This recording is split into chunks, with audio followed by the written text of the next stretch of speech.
Good afternoon, everybody, and great to see you all again. Welcome back to the Cyber Policy weekly seminar. My name is Jeff Hancock. I'm really pleased today to introduce a colleague, Antero Garcia, who's an associate professor in education here at Stanford, and who, before this life, was an English teacher in LA. I've been very fortunate to have been a Stanford Impact Lab fellow with Antero, and so I've seen Antero give many presentations over the years. And one thing that I think is really amazing about his work is that he really focuses on young people, their experience in their everyday life that sits inside cultures, both their background, their family culture, school culture, but also digital cultures, digital technologies. The other thing I'll say about Antero's work is I am pretty sure that every time he's given a talk, I've been surprised, skeptical, and then convinced. And it's pretty rare to always be surprised and then convinced. So let's see what he can do today. Please join me in welcoming Antero.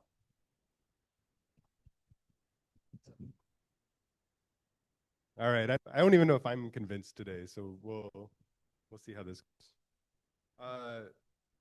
So will this go in here? If not, it makes good noise while we make it happen. All right, maybe I'll stand over here. Okay.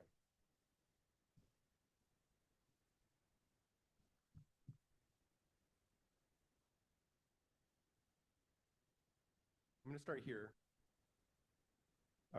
Apparently, I'm just gonna hold it. That was a real impromptu decision. So flashback 2 decades ago. Yeah, maybe 18 years ago. We'll round to the nearest 18. I was a high school English teacher, as Jeff mentioned.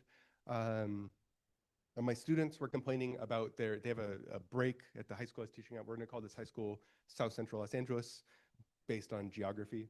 And you'll get graphics about it later. But my students were complaining during their nutrition advisory period. They get a nutrition, usually it's an expired food item, if you track the dates. But their favorite date is the date they get these, which are Smucker's Uncrustable sandwiches.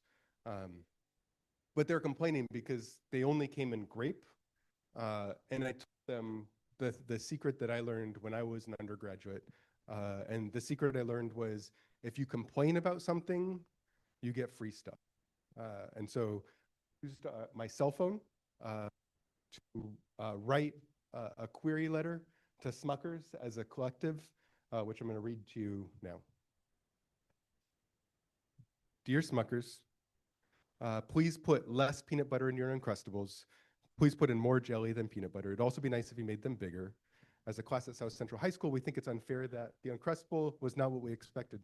Because it was called an Uncrustable, we didn't think it would have a crust. However, as you can see in this picture, and they use the pen to kind of point, you can see this picture, it has a crust. We call this false advertising. Smuckers, you are a liar, bring us more food. Then they kind of go into what at Stanford we call design thinking. We would like other flavors. What if you took out the peanut butter and put in honey or strawberry instead? We look forward to hearing from you soon. Sincerely, Mr. Garcia's advisory class.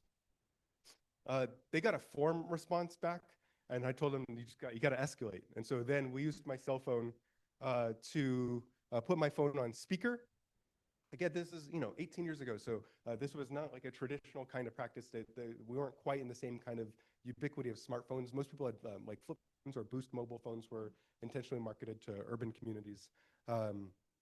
And so, I put my phone on speaker, called customer service, and then as soon as the customer service rep picks up, every student avoided eye contact with me, right? As when you're like, who has a question, and no one looks at you.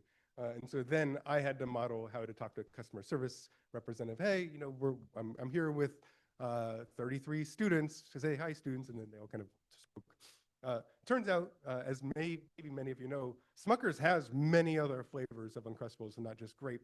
It's just that our school district only bought the grape flavor. I think they're probably cheaper. Eventually, the sad part of the story is they didn't actually get free stuff. But the idea of the phone opened up this portal of who else could we contact, right? What else is beyond the boundaries of our walls if we let it? And that really is, I think, the thing I want us to think through. There's a favorite word around these here parts, around the tech area, and that's the word of disruption. Right? We really like to disrupt things, but the place where you don't like to disrupt things is in classrooms, right? We really hate disruption in classrooms. We hate technology. I say we as a collective we, sorry. We hate technology that disrupts behavior. We hate when kids disrupt us. Like those are just regular practices of things that we don't appreciate. So knowing that disruption is both a thing that is embraced and a thing that repels within schools, the question I want to think about with you all for like the next 30-ish minutes, but I'll probably go along to like 35 minutes, are what are the metaphors and stories that we tell about disruptive technologies? And so one kind of metaphor that we tend to think about is the cloud, right? Everything is like, when you talk about the cloud, it's this kind of like beautiful and seamless thing. It conveys, right, like this ethereal, unconnected thing.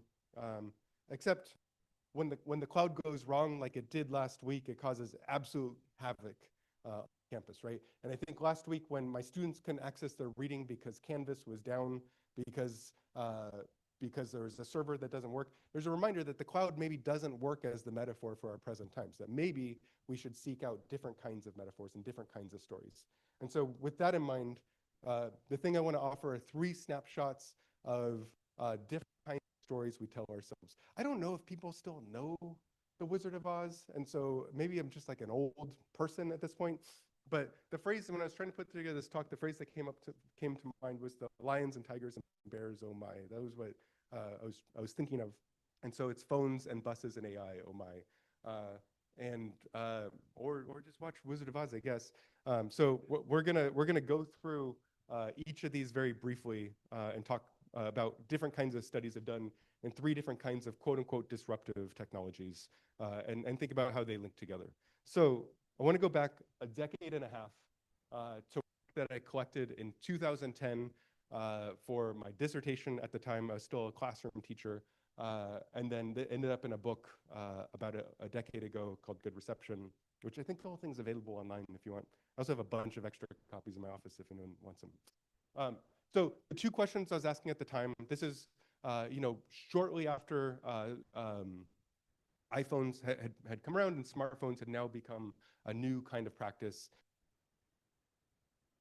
today about should we ban these devices in classrooms, right? That was the thing that we were talking about a decade and a half that we're not talking about now. And so knowing that as the tension, I wanted to find out, how do young people socialize with these devices and what kinds of possibilities do do cell phones offer in classrooms? A little bit about the site.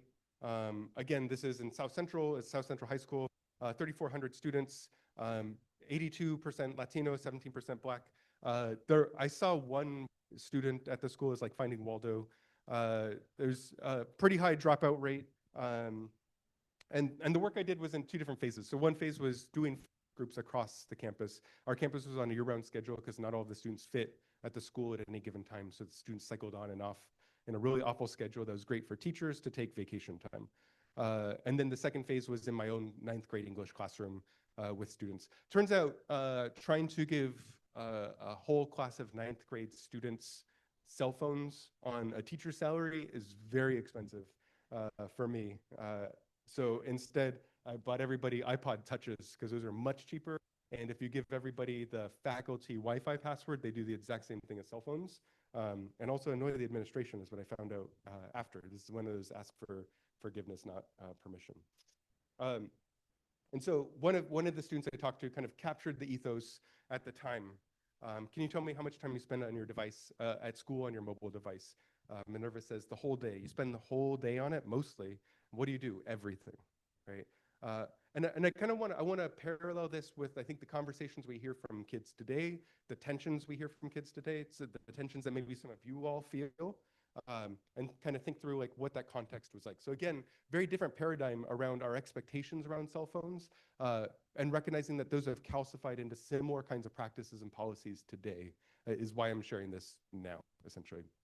And so another student, I'm just going to share a couple of like these as like a snapshot of where folks were. So another student said, there's so much to do like during lunch that I might say, hold up, I'm going to check this message during fourth period. And you saw this period where students would put away their cell phones in order to socialize and communicate with each other. And then when they went back to class to the thing that they were sanctioned to do, would go back to socializing with one another, right? That was their portal to move back and forth between individuals, which I think really points to this conflict, right, between policy and space, right? That young people wanted a space to socialize, and cell phones were a way to break that down. And I think they largely continue to do that. And school was this area to do what this student is doing, of hide your device in order to stay connected to other people, unless you now have to put it in a pouch or it's banned, whatever our policies are now that they weren't in the past. I'm going to skip 2 slides. So a couple of like quick things, because I want to make some parallels between this and a couple of other contexts. So one is just the kind of obvious idea at the time that if we wanted, so at the same time that I was doing this work, I was working with another group of researchers at UCLA who were using cell phones for data collection in computer science classrooms. And basically what we found out there is the kids, because they weren't allowed to do anything on it except to count stuff for their computer science class, they basically kept the cell phones in their lockers. And then when they needed it for class, they'd take it out and then they'd put it back, which kind of defeats the purpose of how a cell phone is largely supposed to be situated socially.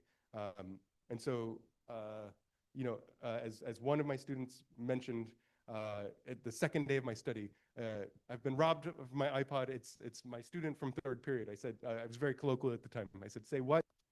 He said, it's so-and-so, I'm from your third period, and I've just been robbed for the iPod. And I said, wait a minute. How do you have a phone to talk about this if you were robbed? And they said, because I hid my real phone, and they didn't take that, but they took your iPod, unfortunately. Which, fair, right? Like you don't actually want to give up your real device. So, like what is that personal connection to a device if not? So on day 1, I handed out 20 iPods to the 9th graders in my class. Day 2, I had 19 iPods, as that student demonstrated. At the end of this study, I had 6 iPods left. It's a good thing I didn't provide cell phones, right? Those are much more expensive. So again, like this idea of like what does the personal aspect mean to all of these, I think is important. The other thing, I think the thing that we tend to think about, again, like very different paradigm of like what this looks like than probably what it looks like today. But kids were super distracted by their iPhones. I think that's probably a really surprising thing for you all to think about and to know. And so, I didn't set restrictions on what they could and couldn't do with these devices. And so you can see kids quickly put on games, other kinds of text messaging, WhatsApp, a police scanner, right? Whatever they could basically figure out they could put on these devices, they put on them. And they also did different kinds of like wallpapers, I think in a similar kind of way that these devices perform identity for them in different kinds of ways as well. And it creates this proximity and relationship and kinship with other people, right? In the codes from within my classroom setting of when we were working together, right? Like we had many, many codes of times when I observed students being distracted and not on task. There's a much larger part of the study that is then using these for an alternate reality game, and they're talking to this giant spider and using QR codes before the pandemic, and so no one really knew what QR codes were, so it felt like a very novel thing at the time. And that what that opened up was the ways that these devices opened up the space the classroom is, right? That if we use cell phones in a way where it is a mobile technology, we should be able to open up where our classroom and what learning looks like in those spaces. So those were some of the opportunities, right?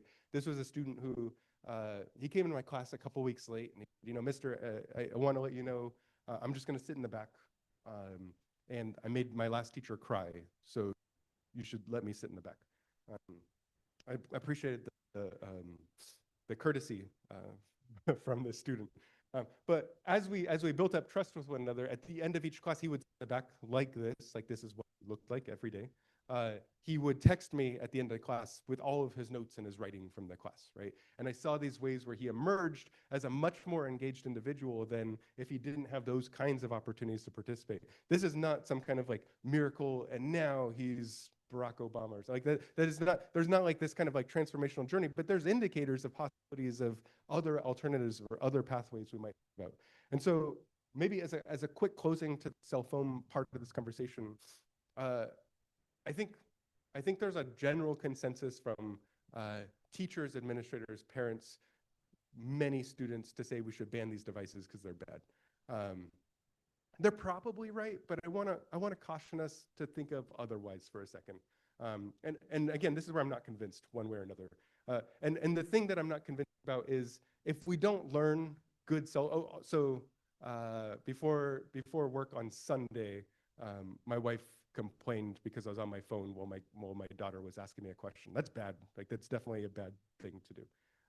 And so I want to recognize like I have bad habits around my cell phone, but I suspect I'm not the only person in this room who has bad habits around my cell phone and around mobile devices.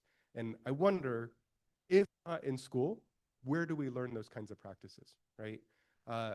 Many of you will, at some point during this talk, probably when I get boring, you'll check your phone, right? Or you'll reply to a quick message, or you'll take a quick peek, just in case, right? What's happening out there? What's that notification? What's that thing that's buzzing right now?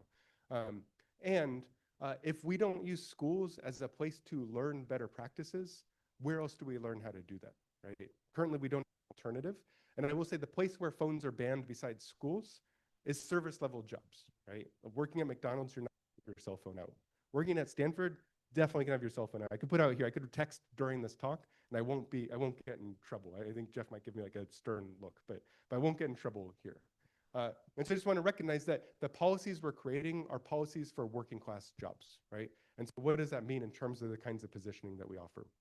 So as a quick note, right, that was 15 years ago. And those are the kinds of lessons we're operating now. And so now let's kind of move along from the lions to the tigers, I guess.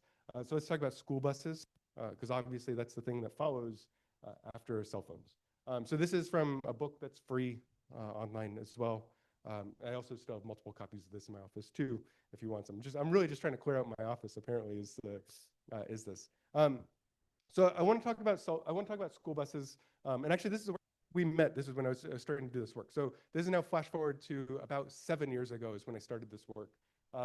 And a superintendent encouraged me to reach out because he was working with students who are being on a voluntary busing program around this area to bus kids from a more working class community to more affluent school districts. There's many programs like this around the country. This was one of them. And so the argument that I want to offer is that unlike cell phones, unlike AI, right, the most disruptive form of educational technology to ever shape schools in America are school buses, right? We just don't treat them as technology. We don't think of them as technology. They've largely lived invisibly.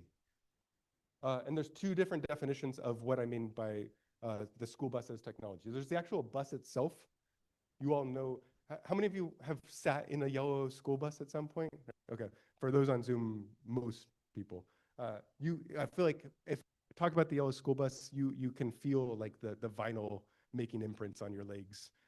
You may have the muscle memory of how to open and close the windows, right? Like you know that space kind of tacitly. And then the other form of technology is busing, right? Which is a de facto language for desegregating schools. So moving kids from one ethnic community or enclave to another in order to diversify school communities, right? So we have two different kinds of technologies that intersect through this kind of thing, right? And so I want to tell you about Kayla. This is one of the students that we observed. So I had three doctoral students who worked with me on this. And by work with me on this, it meant that they rode school buses multiple times a week. Real pain in the ass kind of research, just so you all know, because it means you have to get to the school bus at 6:30 in the morning before, so you don't miss the bus. Get on the bus, go to school. Turns out there's not an easy way to get home unless you stay all day, which my students didn't want to do because they had to come here for classes. And so we spent a whole bunch of money on Ubers during this project in order to ride school buses. Great. So Kayla's a kindergartner. The kindergartners sit in the front of the bus and the older kids sit in the back. That's how the school bus at this in this context was set up. Kayla is one of 700,000 students in California who ride the bus every day. Again, in the wake of Brown versus Board in the 1950s, and in the wake of Eisenhower creating the interstate system at the same time that Brown v. Board is happening, right? There's convergence of two different kinds of infrastructural processes that are happening. In announcing the infrastructure work, Eisenhower said, we're pushing ahead with a great road program that will take this nation out of its antiquated shackles of secondary roads all over this country and give us the types of highways that we need. It'll be a nation of great prosperity, but will be more than that. It will be a nation that is going ahead every day. And so going ahead every day for Kayla is riding the school bus 3 to 4 hours every day for 13 years.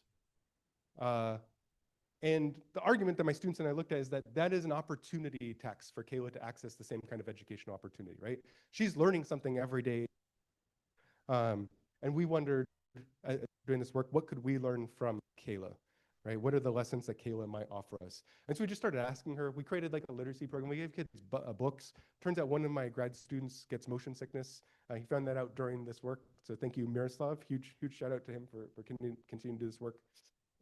We then started giving students decibel meters to like figure out like what does it sound like to be on the bus, and they started doing some cool data science-y stuff, right? Kind of figure out like turns out the kids in the front are the loudest, and then you get the kind of like middle school kids who are all like, if you know sixth graders, you know that's why this is loud space, and the eighth graders are like too cool, and so like you can kind of get like how the measurements of the bus looks.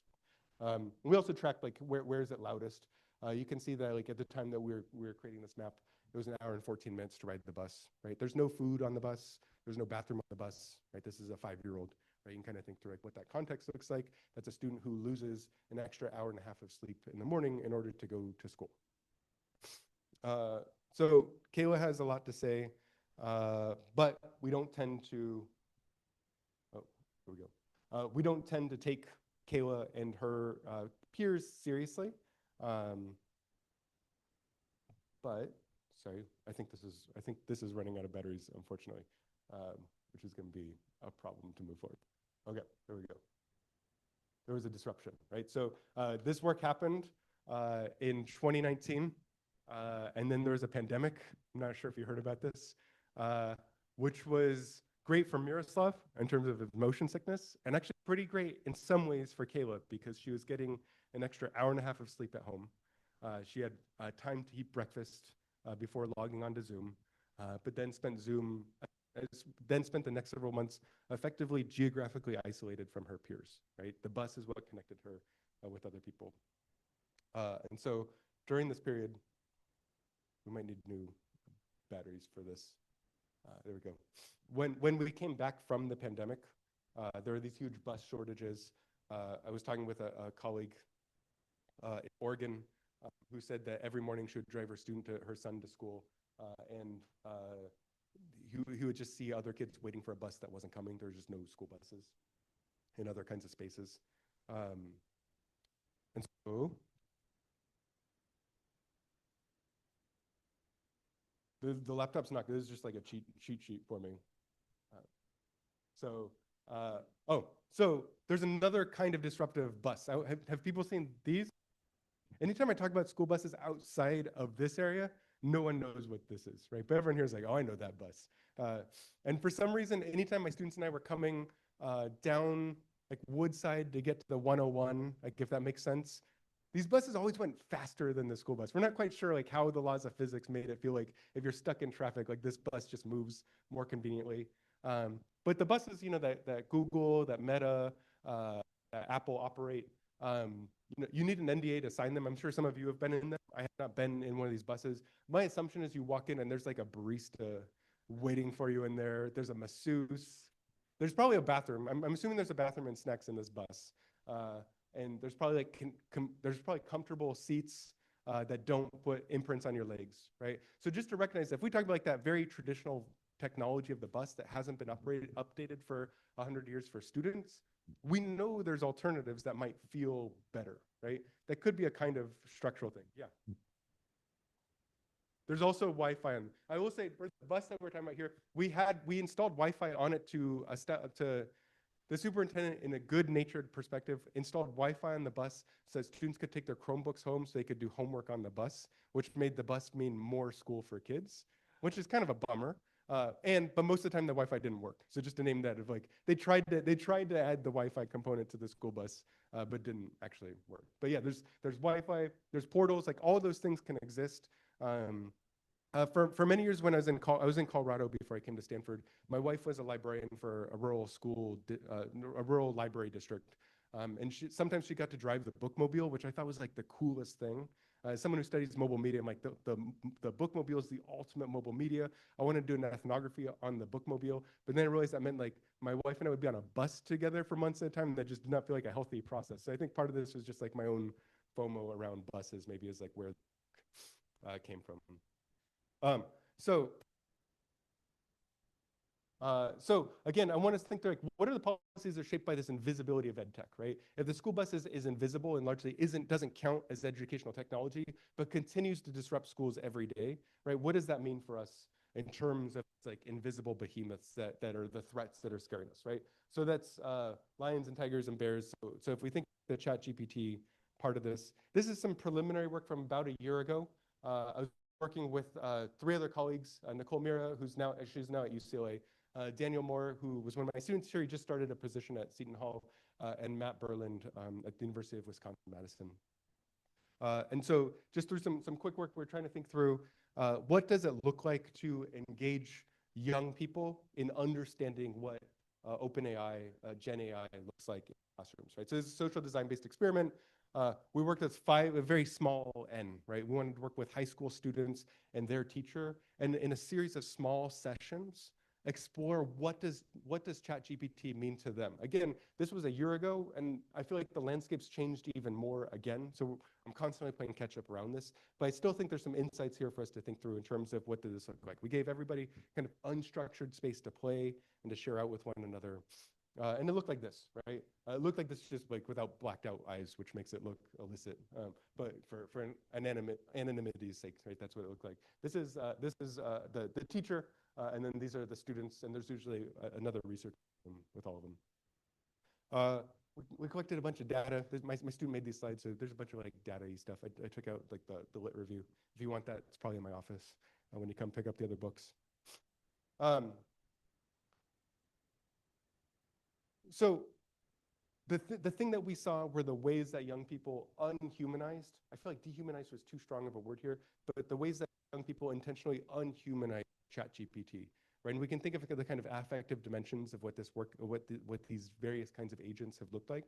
And so there are 3 different models for this. And so the first is dissecting Gen AI, right? We're going to see how did young people explore what's happening underneath the system without having to get too technical in the weeds. And so one example, a student got stuck.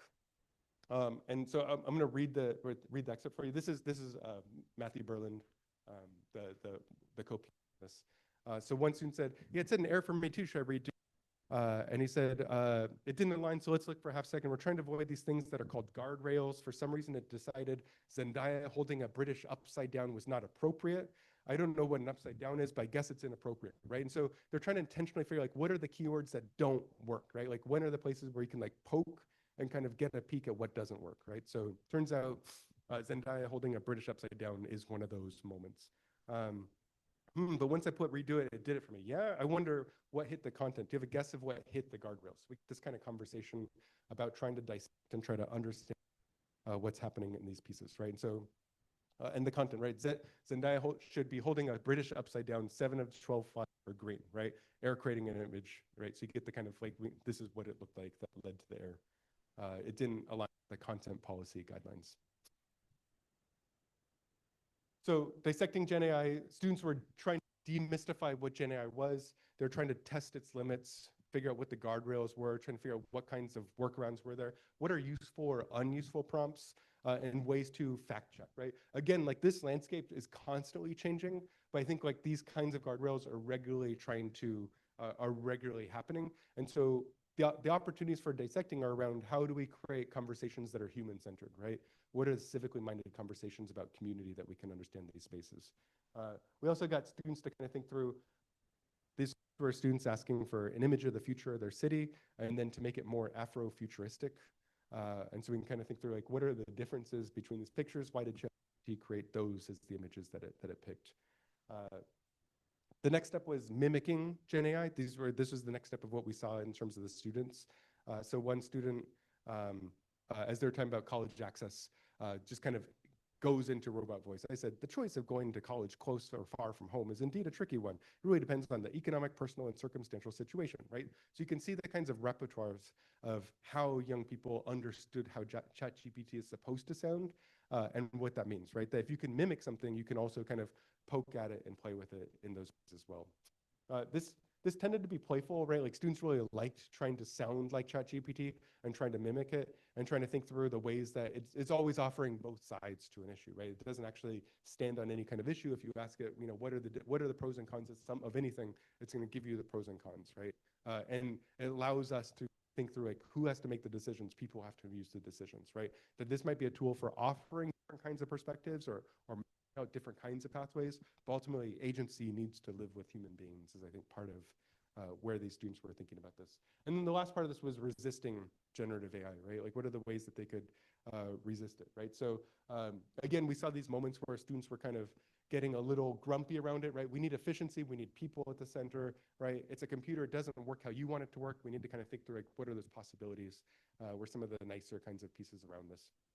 And so again, there's more utility by unhumanizing ChatGPT and stripping out some of those ways that make it humanistic, right? There's places where the students saw more utility, right? They use language like this being a dumb tool or right? And I think when you move away from the human nature, students were able to kind of think through what are the possibilities of demystifying these kinds of tools. So again, the lions and tigers and bears. I really don't know if this is the right kind of metaphor, but I think we're in this moment of fear and worrisome. And as I was putting together these slides, I was reminded that there's this kind of like big moment happening with the Wizard of Oz at the Sphere. Has anyone seen the Sphere thing? Do people know what I'm talking about though? All right, a couple of you, great.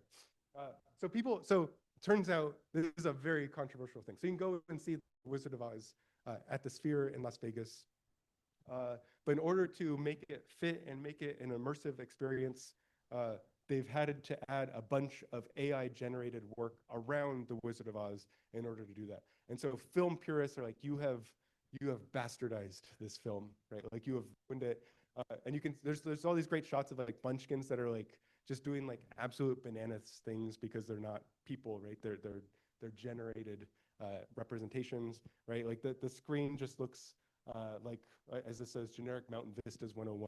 You can kind of think through like what's happened to this kind of landmark and cutting edge film as we've like raced to fit it into new kinds of spherical technology or something, right?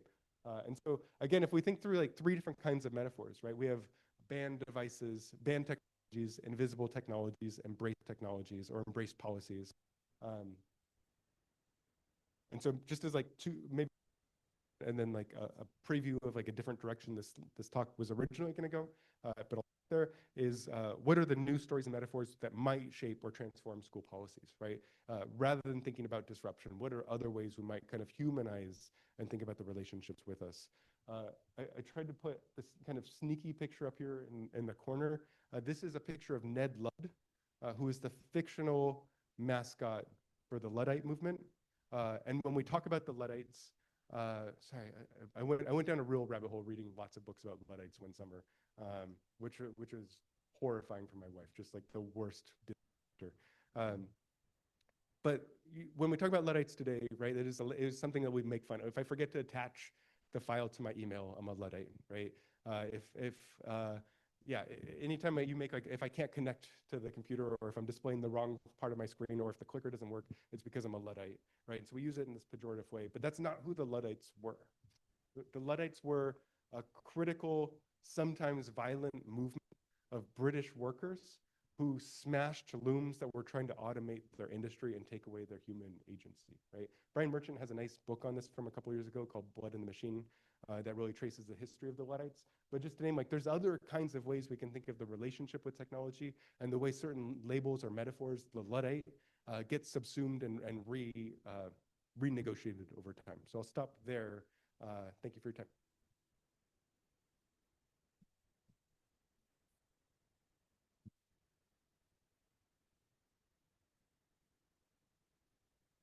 Thanks so much, Antero. As always, just thoroughly enjoy your perspective and weirdness.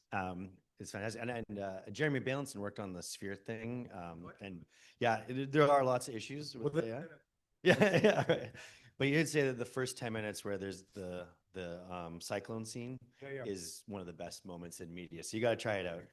Um, Wait, have you seen it? I have not, but it's on my list. Okay. It's on my Okay. list. I'm going to tie that with a show there. Um, I wanted to kind of come back to the three, the band, the invisible, and now the embraced. And I want to focus on the band first. Yeah. There is indeed a lot of conversation around this.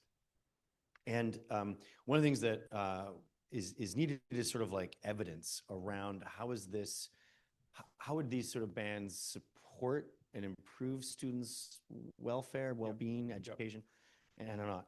So I guess I just want to take a somewhat selfish view and ask you from your perspective, like, what are some of the unintended consequences you would worry about if a school band happened at your South Central high school? Yeah. So I appreciate that question because I'm not fully convinced that cell phones are good, right? I also don't want to come out as like, Right. Everyone needs 4 cell phones, right? Yeah, Like that's right. that's definitely not. But I think you're like the reasons that we would maybe ban them. I think we can all argue and say like, okay, here's the list of reasons. As a professor, for the first time ever, I said no phones in my classroom this year, and I think the reasons are kind of obvious on that side. But I would love to hear more like, what are we missing?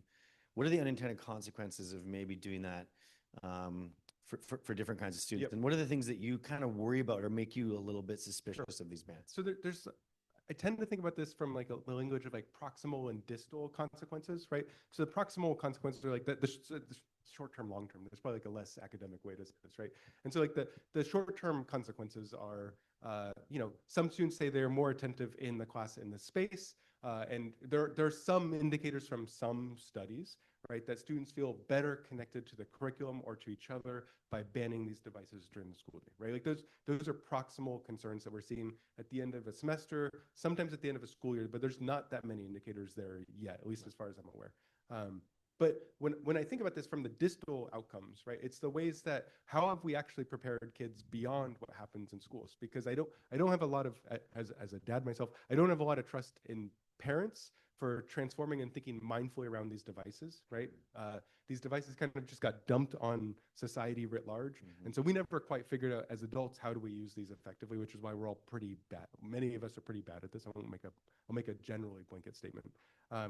But it means that we're inculcating kids into a system where they are not necessarily prepared for how to engage with these as tools for academic or work or civic purposes. So I think that's like one kind of like broad perspective of, if not in schools, where else could we learn this? And so I think this is a space where what we haven't done is develop meaningful curriculum around learning practices or professional development around how to support teachers and kids with using cell phones. Is like one side of this. I think the other side is the kind of existential threat of the collapse of American democracy that's happening broadly.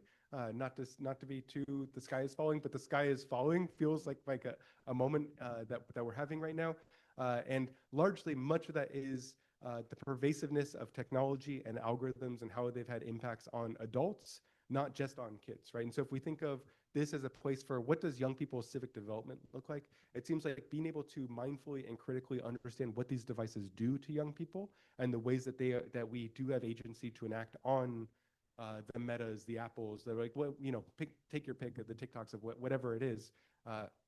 If that doesn't happen in schools, I don't know where it's going to happen. And it seems like we've kind of ceded that entire argument over to the president. I don't know who we've ceded it over to. Yeah. So if I understand you correctly, just like schools seem like a really important opportunity to help young people learn how to use these in effective ways that maybe enhance their agency rather than undermine it. Is that That sounds like that.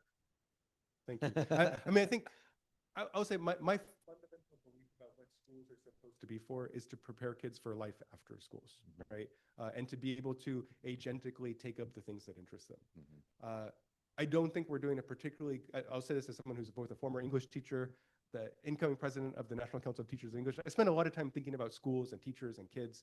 And I think that schools have largely, we have missed our mark in terms of preparing kids for being a part of a country and a civic enterprise broadly.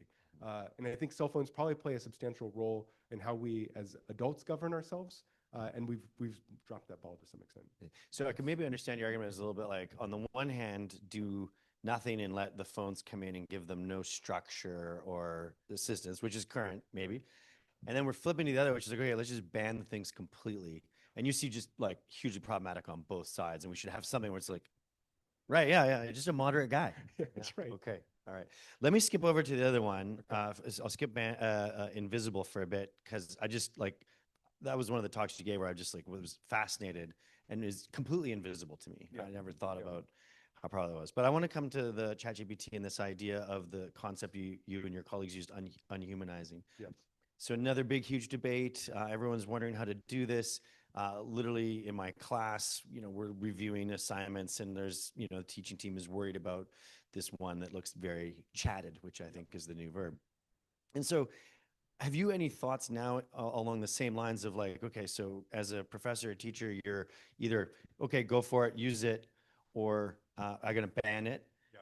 Do you have the same sort of like approach of like, okay, well, how are we going to model this? Is this how you're thinking for this, or is there something different with AI? I tend to be this probably I'm probably grumpier about AI than most other people in this room, and that I think that study did not seem to come across as grumpy. I know, but that's because I argued with my collaborators on it a bunch. I tend to be I was the real actually person on that study most of the time. Yeah. And so I think there's two thoughts are I think you see a lot of people who ban it outright, and my sense is at least at the college and graduate student level, I think we should be able to like have some reasonable conversations about what this tool looks like. I think so I'll say in the corner of the education world I live in, there's two kinds of converging debates that are happening frequently that you see kind of spilling out into the mainstream media. And one is the reading wars, or this idea of like, how do you teach kids to read, right? Kids don't read books anymore, right? Like the end of literacy, no one's ever reading again, right? That is one kind of sky is falling. Right. And the other is kids never need to write again because AI will write for them, right? And both these are kind of converging at the same time. But you don't write and they point to like, you could have ChatGPT write a much better essay about The Great Gatsby than any college student could, and he'll do it in a fraction of the time, right? But you don't write the essay about The Great Gatsby in order to make some kind of profound insight into like, I figured out what Fitzgerald was saying all this time and nobody else. Like that's not what high school teachers are doing. That's not what I don't think what college instructors are doing. Right? The reason you write the essay is to figure out the tools of how to be a human being and communicate and collaborate. And the more you rely on ChatGPT or OpenAI or any kind of Gen AI tool, the less opportunity you have to figure out how to express your own humanity. And to me, that's the real limitation around this, right? Is that every moment there are places where the ways I write an email to a colleague could be expressed in this humanistic term. And again, I keep bringing up my wife a bunch, but like she uses ChatGPT all the time, and she uses it in two different ways. When she has to send the same kind of like evaluative email to people, she has ChatGPT generate it for her. And when the principal for our daughters, I have twin daughters, they're 6, when their principal does something that drives her absolutely batshit crazy, she writes the most heated, frustrated email ever, and then tells ChatGPT, "Can you make this sound professional?" Yeah. And so I think there's ways to know like what are the right tools and when to use them. But in terms of writing and practices, I think it's a really important moment for young people, for everybody to figure like how do I write to communicate? How do I understand who I am? And the more we try to inject these tools, the less opportunity we have to do that. I was just going to try and get clever and point out like how different you are on these two different technologies, right? On one, you're like, yeah, we should be, embracing the phones more as a way to model. And this other one, you're like afraid and think it's wrong. But if there's a common theme, maybe I'm hearing it's that how are they helping you be a better human? And you see cell phones as being allowing kids to connect with other kids and be social, and you're worried that these systems are undermining maybe some of that. I think, I mean, so I'm not a big fan of algorithms, right? I think like that. I think that's oftentimes when kids are on like TikTok or Instagram or whatever. I don't know what the kids are on these days. Vine? Are they on Vine these days? It's not Vine anymore. I thought Vine had a lot of potential. I thought it was early TikTok. But like whatever the thing is that kids are on these days, right? I think algorithms take away that human agency, right? But the ability to communicate with one another, I think, is incredibly fascinating. I think one thing. So when people bring up the reading debate and that kids can't read or whatever the argument, I tend to and maybe it's to be cheeky, but I think we're in a place where kids are reading more extracurricularly than at any other point in human civilization. Yeah. Right. It's just not the kind of reading that we count. Right. Like they're looking at text, they're consuming. It is a hyper. If you look at Twitch, it is such a hyper literate space in terms of the 5 different layers of things that are happening in terms of the screen, the person, the chat. Like there's 9. There's so much stuff happening there that like it's incredibly sophisticated. We just don't count it. I don't think. Yeah. Okay, great. Well, thanks, Antero. Let's open it up to the room. And we have a question in the back there. Yeah.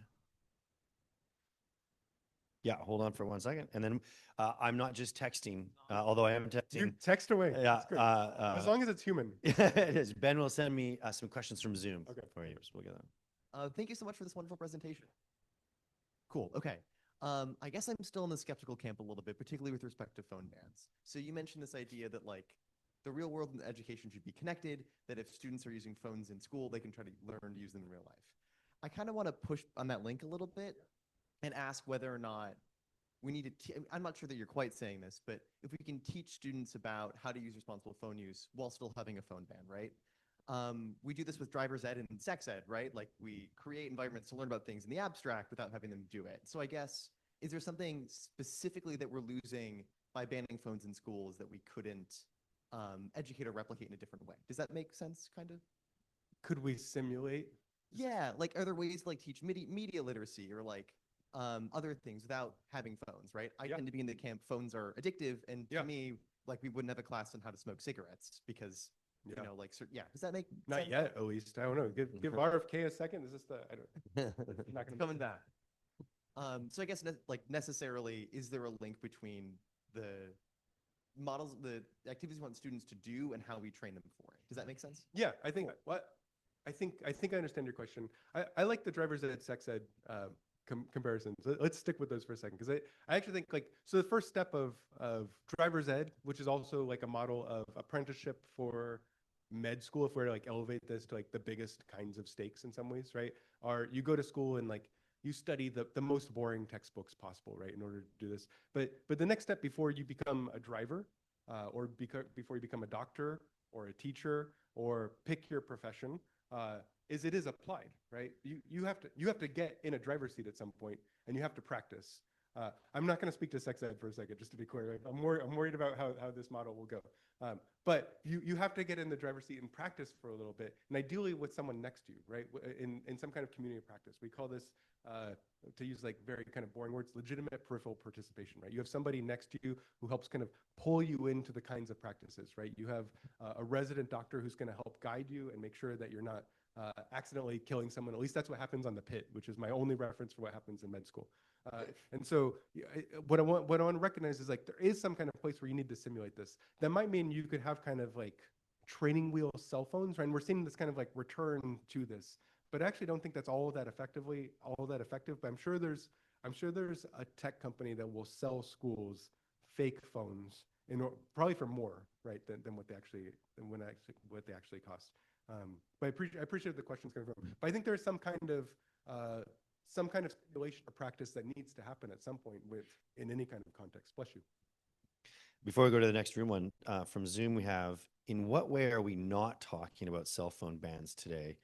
Don't 19 states have bans or regulations of some sort? So is there something that you see in the debate from your perch as incoming president that we're not thinking about, that we're not talking about? I mean, I think there's bans and then there's bans. And so I think there's schools that have like no technology, and that's where like all of like the tech people send their kids, right? Like the Waldorf school kinds of models. And then you have schools that have loose bans, but parents who carry the most privilege in the schools oftentimes find workarounds for kids for medical reasons or safety reasons. And so you have this kind of fracture of who actually has bans. And they have schools that actually have bans. And I actually think I'd be curious about like how these divide along class and social lines. And so while there are many schools and many states that have these kinds of bans, I don't think they're not evenly distributed, just like if we think of like the William Gibson quote, right? Like there's an unequal distribution of like where these live and what that looks like. And I think even in that, there's some lessons to think about. I think we'll see a kind of rubber banding effect across these is my guess, right? But who knows? Yeah, great. I don't know. Yeah, thanks. So I strongly agree with your view of like education should be, preparing students for life after education. And don't you think that the big open question about AI teaching is what does life after education look like in the context of AI? Because, like, is this going to turn out to be like, it used to be incredibly important to learn to do arithmetic by hand because a huge number of important things were done that way. And like when I was being forced to do that, my teachers said stuff like, you won't always have a calculator in your pocket. And they were wrong. And so, like, do we actually have to confront the reality of a world where, like, writing is actually not something that people do that much anymore, or do we need to fight that? I guess, great question. I'm not convinced that's a society that I'm particularly excited about being a part of, right? So I just want to, okay. Yeah, I mean, I think, I like that. I had to do all this shit, and now you're saying I didn't have to do it. I like that. Also, sorry if I'm cursing for the Zoom. There's probably one person who's really annoyed about that. Sorry to that person. I think yes. Everyone keeps pointing to like the potential of AI and of like artificial intelligence.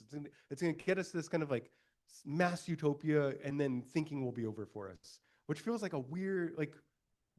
Why are you all here then? Like why are we at Stanford? Why are we doing that if that's the outcome, right? Like to me, like I think part of what I love in seeing my kids grow up is the ways that they're constantly asking questions, the ways that they make cards for each other, the ways they learn how to fight and disagree and fight some more and disagree and still continually fight all the time. But I think the ways that we learn how to be human with one another is profoundly important. And to imagine we're going to cede some part of ourselves to a computer, to me, kind of scares me. I think there's shortcuts, right? Like, I don't ever want to do long division again. Like, I feel like I got enough of that out of my system. Totally agree with you there, right? But I think there's a difference between specialized knowledge and human connection. And I think we're in a place where we could probably agree to some of those general spaces.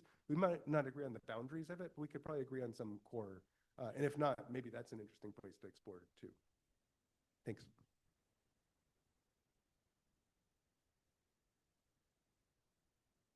Hello, thank you for being here. I had a question about the kind of invisible technologies that you're talking about. So in particular, I'd love to hear what you think the learning opportunities are on the bus. As someone who also took a bus for 2 hours every single day there, and then 2 hours back. You did? Yeah. I Oh, did. great. Growing up in a rural community. So I'd like to know, like, are they academic? Are they social? Or are they just different learning opportunities? And then also on top of that, what other hidden technologies are there that we could take control of? Do you mind sharing, if you don't, only if you feel comfortable, like where you were riding the bus, like geographically? Yeah, I was in rural New York, in the mountains. Like upstate? Upstate. Yeah. Okay, that's all I know about New York is it's either upstate or it's the city. So okay, Yeah. I won't ask more. Thanks. That's great. I will say, so one kind of parallel that I think is really interesting is busing is a nice kind of connect. We talk about like urban and rural school districts as worlds apart. Like what that experience looks like for people. So I think like there's a really nice kind of parallel to what happens there. I think people quickly try to make the bus, like you're stuck in this space, so you have to make it this academic learning experience. That's what that's the superintendent reached out because it's like, oh, you did all this cell phone stuff, trying to give these kids learning opportunities on the bus, right? So that came from.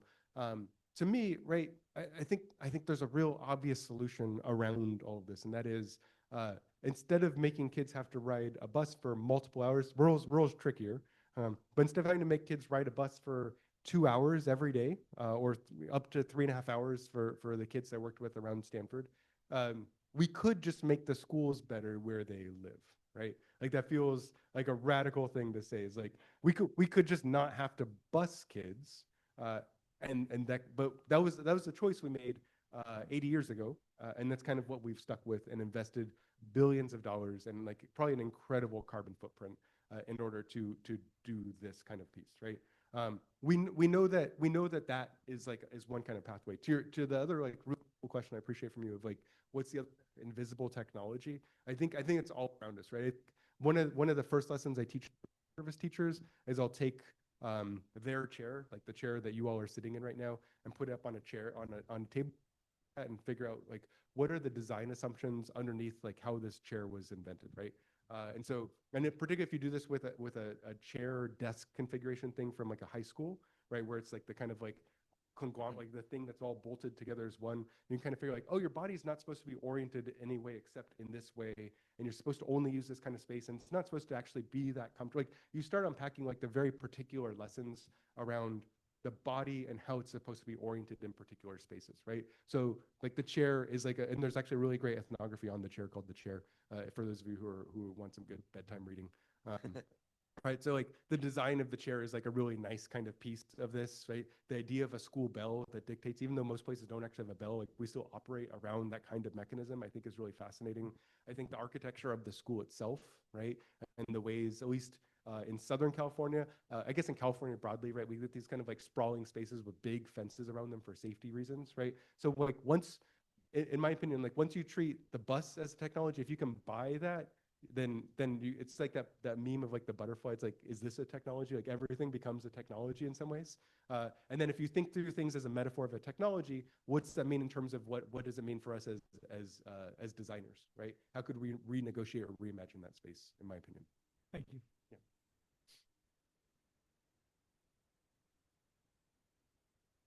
Let's make this the last question for today. Thank you for a very provocative talk. Looking at things from the other end, teaching in medical school and graduate school, it's a done deed. 89% of our kids have used AI before they even come to college, no less. Things that you didn't discuss and I think need more emphasis. One, these programs are not developed to be good for students. They're developed to make money. Yeah.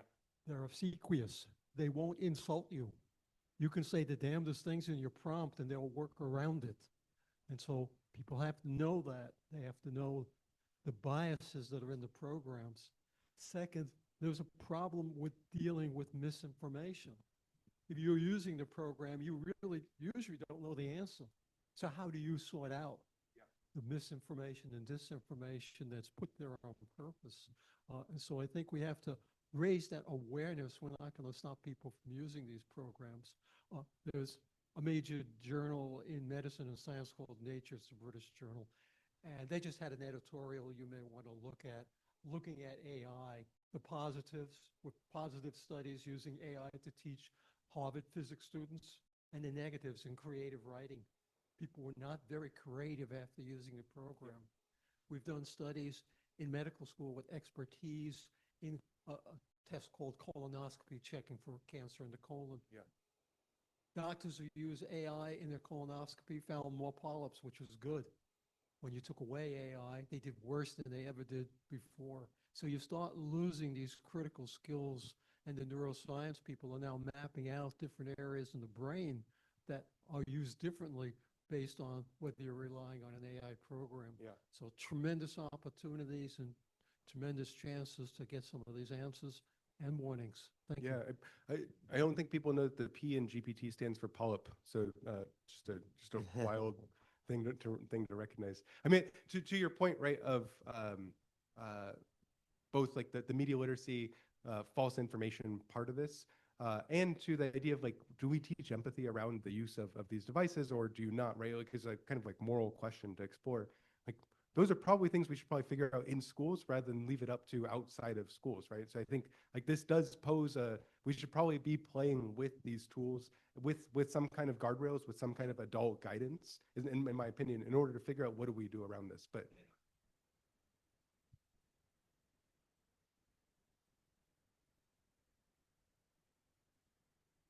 yeah, absolutely. Thank you.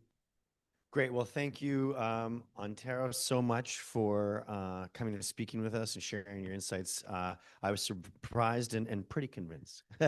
Thank you. Please join me in thanking Antero. Yeah, thank you, Antero. Next week, we have Ben Lyons, who's from the University of Utah. He's going to be talking about some of the work around news and really exciting work around older adults and how that affects us. So please join us next week. Thanks again. And thank you again, Antero.